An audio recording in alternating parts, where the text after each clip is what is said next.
Hola una vez más y saludos muy cálidos con un Maite Irorú a todos los oyentes de Panorama de Noticias de La Voz Latina de Buenos Aires, de Domingo de Cuentos de Radio Tribuna de Nueva York y también a quienes escuchen este espacio literario en otro momento y a través de otros medios como Facebook, mi página web o mi nuevo canal de YouTube. Soy Teresa Méndez Faith y aquí estoy nuevamente con ustedes desde Bedford, Massachusetts, con otro relato de la producción cuentística de nuestra tierra colorada, Ñaneretami, Paraguay, corazón de América del Sur. El cuento escogido para hoy se titula Flor de Coco y es de Javier Viveros, prolífico y joven escritor doblemente galardonado en 2018. En primer lugar, con el premio PEN America Edward and Lily Tuck Award por su libro Fantasmario, Cuentos de la Guerra del Chaco, en una ceremonia que tuvo lugar en Nueva York en febrero de 2018. Y 9 meses después, en noviembre de ese mismo año, ganó el prestigioso premio Roque Gaona por su obra teatral Flores del Yuyal, sobre la vida de José Asunción Flores, creador de La Guaraña. Con respecto al relato de hoy, Flor de Coco es uno de los 18 cuentos que integran su libro Fantasmario. Y es desde mi ejemplar dedicado que yo les voy a leer esta hermosa historia en unos minutos. Como se puede deducir del subtítulo del libro, Cuentos de la Guerra del Chaco, el tema de Flor de Coco tiene que ver con dicho conflicto bélico entre Paraguay y Bolivia de 1932 a 1935, al que se dio final por escrito con la firma del Protocolo de Paz en Argentina el 12 de junio de 1935, fecha que nosotros festejamos como el Día de la Paz del Chaco. Como también podemos deducir del título del relato, la flor del coco será un elemento significativo en la trama, especialmente si sabemos que esas flores aparecen en diciembre y están asociadas con los pesebres navideños paraguayos. Narrado en primera persona desde la perspectiva de uno de los 3 personajes protagonistas, Flor de Coco cuenta la historia de dichos personajes, 2 soldados bolivianos y uno paraguayo, un pila o pata pila, como llamaban los bolivianos a los paraguayos, por ir generalmente descalzos, en 2 momentos de la Guerra del Chaco. Una primera escena en plena guerra en que los bolivianos encuentran y toman prisionero al paraguayo, y otra tiempo después y aparentemente en época navideña en que la situación ha cambiado y son los bolivianos los que están ahora prisioneros en Paraguay mientras esperan las gestiones para el intercambio de prisioneros post firma del Tratado de Paz.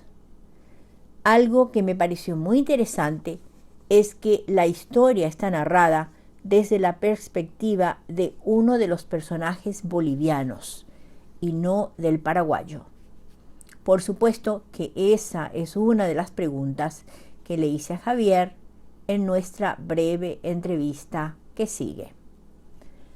Cuando le pregunté a Javier sobre cómo y cuándo en general nacen sus cuentos incluidos en Fantasmario, y en particular si quería compartir aquí la génesis de Flor de Coco, él me respondió lo que sigue y lo cito textualmente. Cuando vivía en África, me propuse escribir un libro de cuentos ubicados en la Guerra del Chaco.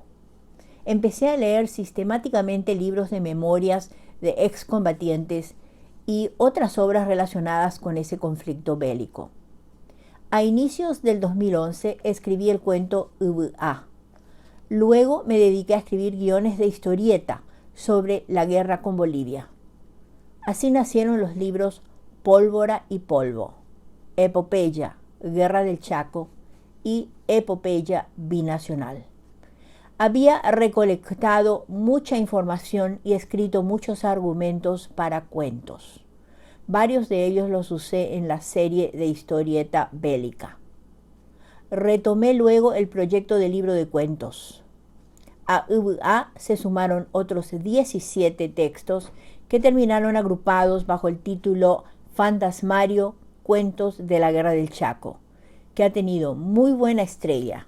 Ganó el premio Lilitac del Pen Club de los Estados Unidos, es material de lectura en varios colegios de la capital y del interior del país, fue publicado por una editorial de Berlín en edición bilingüe castellano-inglés y ahora en la Feria del Libro de Buenos Aires la editorial Contexto presentó la edición argentina. Con respecto a Flor de Coco en particular me dijo: ese cuento es ficción pura. Fue escrito en Asunción en enero de 2015, aprovechando unas vacaciones del trabajo. Recuerdo la temporada de frenética escritura donde redacté la mayor parte de los textos de Fantasmario. Ya tenía los argumentos, pero debía desarrollarlos. El cuento Flor de Coco lo escribí para contar cómo es la vida de un patrullero y paralelamente para resaltar que aún en medio de la guerra puede brotar de tanto en tanto un rasgo de humanidad. Era también una manera de resaltar la belleza simbólica de la flor de coco. Fin de esta cita. Cuando le comenté que me llamó la atención que de los 3 personajes y protagonistas del cuento eligiera como narrador a uno de los soldados bolivianos y le pregunté si tenía alguna razón específica, me respondió de inmediato con estas palabras: claro, fue una elección muy consciente. Poner un narrador boliviano me permitió enfocar nuestra cultura desde la otredad, desde la mirada del otro. Fin de la cita. Finalmente, y como lo vengo haciendo desde hace un tiempo, le pregunté también que si estuviera en mi lugar presentando su propio cuento, ¿qué le gustaría compartir con los oyentes sobre Flor de Coco? Y me respondió así. Nuevamente su respuesta, sus palabras. Flor de Coco es uno de mis cuentos favoritos de ese libro. El cuento lo escribí primero como guión de historieta y fue dibujado por el maestro Enzo Pertile. Se puede hallar esa versión en el portal Guaraní, en la sección dedicada a Flor de Coco de Javier Viveros. Y en fin, creo que con esta presentación, y especialmente después de las respuestas del propio autor, ahora sí ya los puedo dejar con el audio número 2 para que escuchen y disfruten de Flor de Coco de Javier Viveros. Y aquí va el cuento de Javier Viveros titulado Flor de Coco. Toc, toc, toc. El sonido venía de muy cerca. Me tiré al suelo y el sargento hizo lo mismo. Toc, toc, toc. La brújula sonora nos orientaba hacia su ubicación. Luego de arrastrarnos un buen tramo, me puse de rodillas y observé entre los arbustos. Toc, toc, toc. Un soldado pila, trepado en el árbol de coco, clavaba el machete una y otra vez cerca de la copa. Toc, toc, toc. Hice una seña al sargento y nos separamos. Una vez que estuvimos seguros de que el soldado estaba solo, llegamos hasta la base del cocotero. Toc, toc, toc. El soldado no se percató de nada, enfrascado como estaba en su labor. «Está muerto el pila del demonio», gritó el sargento. Toc, toc. El soldado paraguayo miró hacia abajo y vio las armas que lo encañonaban. «Tire el machete hacia allá y baje muy lentamente, sin hacer ningún ruido, porque no vamos a dudar en llenarlo de agujeritos». Sin perder tiempo, el pila obedeció mi orden. Bajó y puso los brazos en alto. Pude notar que su mirada era la de un niño.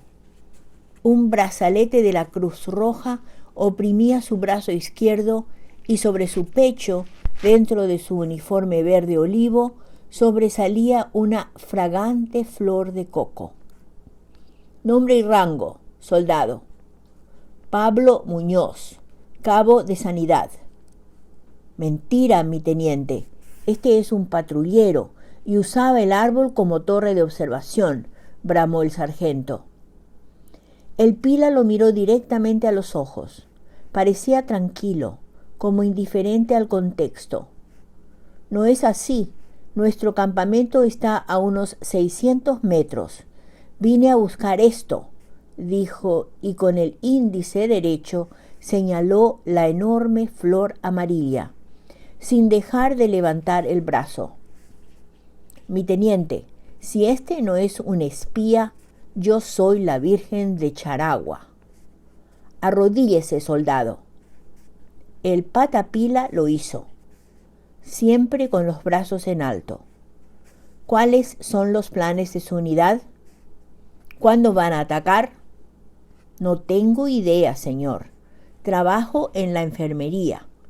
Es 24 de diciembre, por lo que armamos un pesebre y yo salí a conseguir la flor de coco. El paraguayo hablaba imperturbable, como si no tuviera el Mauser del sargento entre sus costillas, ni mi revólver apuntándole el cráneo. ¿Y eso? ¿Qué tiene que ver una cosa con la otra? Dije y saqué el persuasivo seguro de mi arma. La flor de coco es un símbolo de la Navidad paraguaya. No puede faltar en nuestro pesebre. Empezaba a exasperarme su pasividad bovina. Eso no está en la Biblia, cojudo, dijo el sargento y le empujó la espalda con el tubo cañón de su fusil. Astuto, el soldado no reaccionó a la provocación. Simplemente volvió a arrodillarse sin hacer caso de ese polvillo omnipresente del Chaco que ahora le manchaba el uniforme. Déjeme hablar a mí, sargento. Frunció el ceño, pero obedeció al instante. Le ordené que maniatara al prisionero. Luego los tres fuimos caminando hacia donde estaba el grueso de nuestro ejército. No queríamos encontrarnos con alguna patrulla enemiga. Mientras nos alejábamos, yo pensaba, ¿será verdad lo que dice? ¿O es otro engaño pila? El instinto de conservación tiene una multitud de trucos bajo la manga. Había algo parecido a la sinceridad en sus ojos de niño. De ser ciertas sus palabras, no solo nuestras patrias nos hacían distintos, también nuestros papeles. Él y sus camaradas se empeñaban en cerrar las heridas que nosotros abríamos a golpe de metralla. Conté mentalmente 1260 pasos dobles.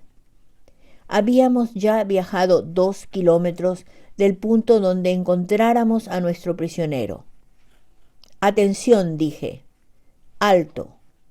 ¿Lo matamos aquí mismito, mi teniente?, dijo el sargento y se alejó un poco del paraguayo como para que no lo salpicara la sangre.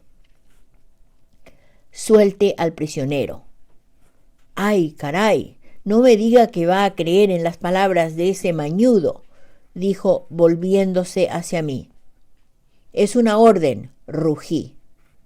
El sargento me sostuvo la mirada. No, señor, dijo. Me le puse enfrente mismo. ¿Así que te me vas a insubordinar, cojudo?, dije apuntando el revólver a su frente. El sargento bajó el fusil al suelo. Usted no es mi enemigo, teniente, dijo y procedió a descifrar los nudos que oprimían las muñecas de nuestro prisionero, protestando su rabia en aymara. Pila, auca, croru. El paraguayo estaba sorprendido por mi decisión. Apuntándole por si acaso, le devolví el machete. Lárguese, soldado, antes de que me arrepienta. Gracias, mi teniente, dijo, y sus pies desnudos aplastaron el suelo en una carrera polvorosa y feliz. No olvide recoger su flor de coco en el camino, le grité, y la mirada que me clavó el sargento solo es posible calificarla de felina. En ese momento no supe si obré bien o no. Yo sabía que si el Pila daba aviso a sus camaradas, una patrulla podía salir a perseguirnos. No quise correr riesgos, así que de inmediato trotamos en dirección a nuestro campamento, bajo un sol que se negaba a rendir sus brasas ante los primeros soplos fríos que ya emanaba la noche. Tiempo después, fuimos parte de esas 2 divisiones que se rindieron ante el claustrofóbico cerco en el que el ejército de Estigarribia nos encerró en Campo Vía. El sargento y yo continuamos nuestras vidas como prisioneros de guerra en Paraguay. Junto con otros cientos de soldados capturados, trabajamos en la construcción sudorosa de caminos. Los años fueron pasando en tanto se realizaban las lentas gestiones para el intercambio de prisioneros. Nuestra patria parecía tan lejana como si estuviera ubicada en otro planeta. Vivimos varias Navidades en ese país extranjero y me congratulé por haber creído en la palabra de aquel Pila y por haberle perdonado la vida. Estuve acertado, porque pude comprobar que en los pesebres paraguayos la flor de coco está siempre presente, aportando su aromada sonrisa de dientes amarillos. Fin del cuento. Y aquí van datos biobibliográficos para Javier Viveros. Esta información proviene de la 4ª edición de mi Diccionario de la Literatura Paraguaya, publicado en diciembre del año pasado, 2021. Javier Viveros nació en Asunción en 1977. Narrador, poeta y guionista. Egresado con el título de Magíster en Lengua y Literatura Hispanoamericana de la Universidad Nacional de Asunción, miembro de la Sociedad de Escritores del Paraguay y miembro de número de la Academia Paraguaya de la Lengua Española, Javier Viveros tiene hasta la fecha más de 30 títulos publicados. En narrativa es autor de 8 libros de cuentos. Ingenierías del Insomnio, 2008, en coautoría con su hermana Diana Viveros. Urbano, demasiado urbano, 2009. Manual de esgrima para elefantes, 2012. Fantasmario, cuentos de la Guerra del Chaco, 2015. Premio PEN América, Edward y Lily Tuck, 2018. Por debajo del radar, antología personal, 2016. Bringo Luisón, 2021. Cuentos en guaraní. En curso de colisión, 2021. Y Cartografía mínima de vidas ajenas, también 2021. Y en 2019 dio a luz su primera novela, Requiem del Chaco. En poesía son suyos los poemarios Dulce y doliente ayer, 2007, En una baldosa, 2008, Haiku, con traducción al guaraní y al japonés. Mensaje Amena, 2009, y Panambí QI, 2009. Tiene además una obra de teatro, Flores del Yuyal, 2018, Premio Roque Gaona 2018. Son también de su autoría 6 biografías de Branislava Susnik, Silvio Petirosi, Serafina Dávalos, Manuel Ortiz Guerrero, Arsenio Erico y Gabriel Casaxia, y varias historietas como Pólvora y Polvo, 2013, Epopeya, Guerra del Chaco, 2015, Premio Mono de Oro al Mejor Cómic Nacional de 2015 y Epopeya del 70, 2020, para mencionar solo 3 de ellas. Igualmente ha publicado cerca de 20 libritos de relatos infantojuveniles. Algunos títulos representativos son Una cama para Mimi, 2013, La señora Yurumi, 2017, ¿De quién es esta pluma?, 2018, Alarma en el Takuru, 2018, y Sonata para cigarra y piano, 2021. Tiene varios cuentos y poemas traducidos a varias lenguas, entre ellas alemán, inglés, esloveno, guaraní y portugués. Y sus obras figuran en libros colectivos y antologías literarias nacionales y extranjeras.